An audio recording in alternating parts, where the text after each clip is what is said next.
Soups are easy. I'm not going to demonstrate them most of the time. You just saute your veggies, your meat, put in your stock, let it do its thing, simmer until it's done. It's not that tough. There are some soups, however, that end up being pureed. So I just wanted to show you a quick little example of that. In this case, we're going to do like a curried sweet potato soup.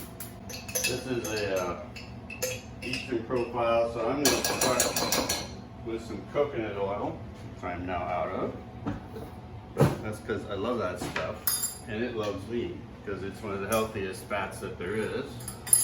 And again, most soups, it starts out the way most things do. You let your pan heat up, let the oil in the pan heat up, saute your hard veggies. So in this case, that's going to be just onions,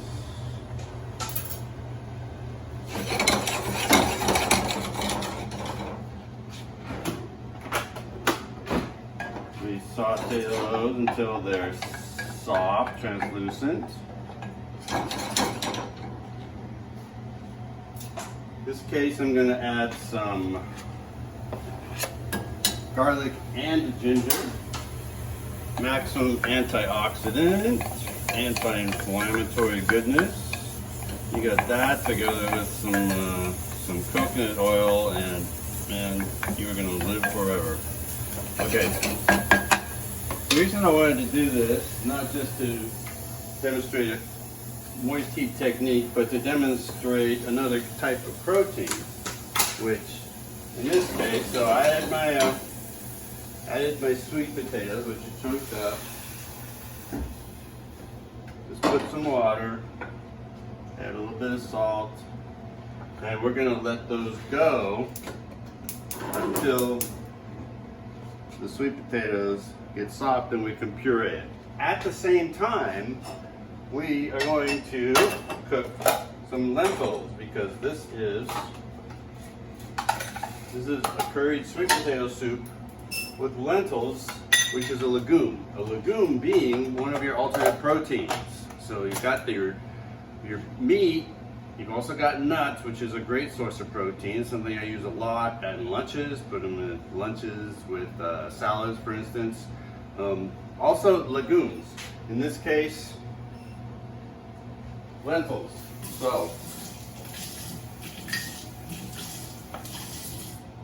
easy to cook.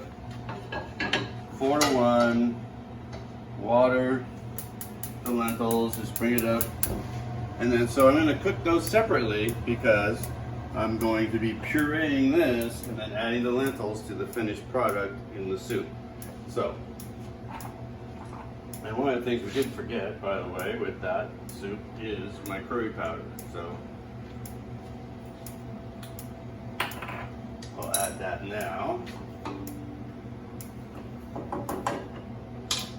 And that'll just go until the sweet potatoes are soft and we can puree it, and the lentils are done. Then we're going to add some coconut cream, and that's going to be a full one-pot meal with your proteins and your vegetables and a lot of flavor. So, and all of the right kind of fats, proteins, fats, and carbs. Every meal at the Nutrition Kitchen, and it's going to work really well.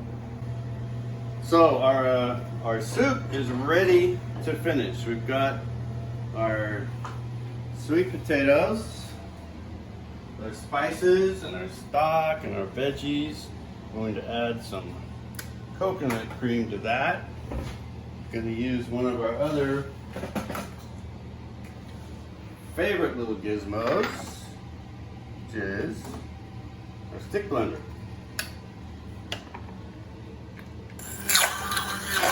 We're going to puree it. So we're going to put it down in the sink, because this thing tends to spit. If you want to throw it in your blender, you can do that too. It works the same way, and maybe you will make less of a mess, but it's more stuff to clean up.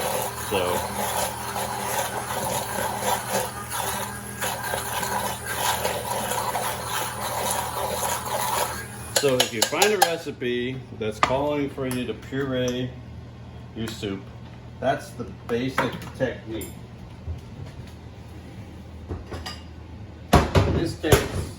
It's a curry sweet potato soup. And besides the stock that I had, which is a protein, it's my